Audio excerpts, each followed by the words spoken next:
Penny, you are up at number 2. Number 2, I still get number 1 on my big board. This is like a fantasy draft miracle here. I am going to go with Chet Holmgren from Gonzaga. 7 feet tall, 7'6" wingspan. Pull up the scale. What do we think he weighs these days? 199 pounds?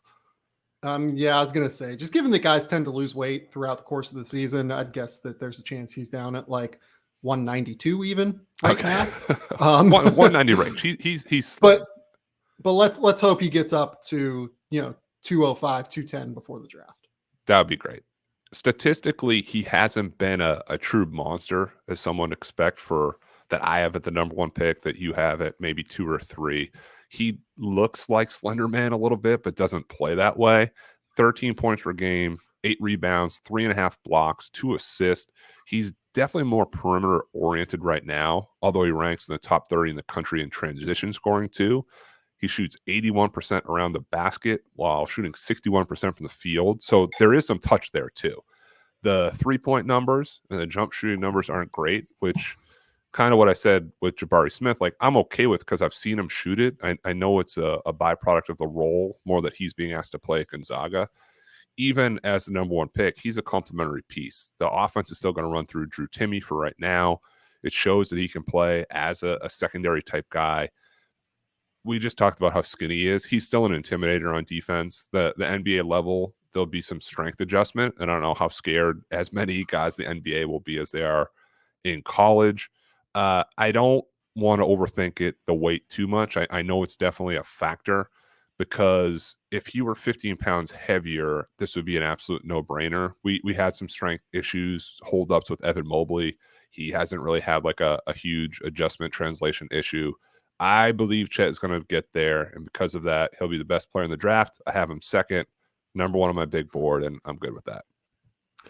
So I've had Chet at number 3 for a while. When I went through and did like the scrub for this, I realized that I have him at 2.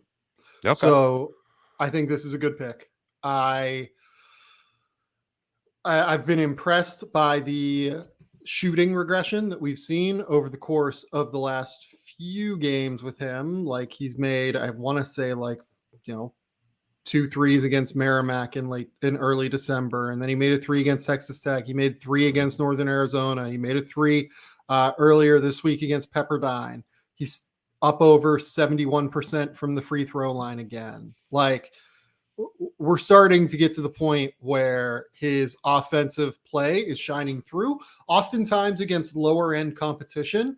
Yep. But I think that that's fine given where he is right now as a player. I've had some pushback from some people on his defense, if only due to the bulk. And I would like to give you the chance to explain why you're not worried about the lack of bulk whenever it comes to his defense. Because I think I agree with you on that for what it's worth. Like, I am not as concerned about it, but it's in the back of my mind for sure, I would say. Yeah.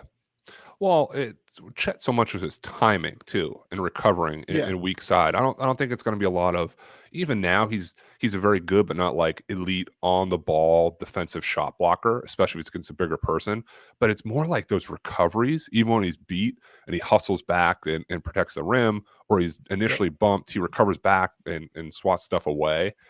So because the timing is so good, it's not just like straight up and down jumping. And when you have the standing reach that he has, you have the benefit of both of those. So yes, will he be ISO'd and buried in the post when he's facing Joel Embiid? Absolutely. I also think he's going to be playing more 4 or closer to 3-ish than 5-ish. So I don't know how many of those matchups he'll get. The last part I'll have on him, and I've done this with Jabari Smith, I've done this with Paul Banchero. I find myself going back and watching high school film, because these guys are playing very specific roles to team and team needs. So there's some evaluators, and I don't know specifically, I'm not trying to throw shade here, they haven't seen him with like the handle out on the break and crossing guys over and running the offense. And Paulo, the stuff I watched today from the grind session, he's hitting step back threes and with balance and with confidence. So these guys also have, beyond what they're showing on the college stage, we've learned that through draft cycles. So both, it's a very good top of the class, where bigs are being somewhat limited, and there could be more underneath the hood, as I like to say too.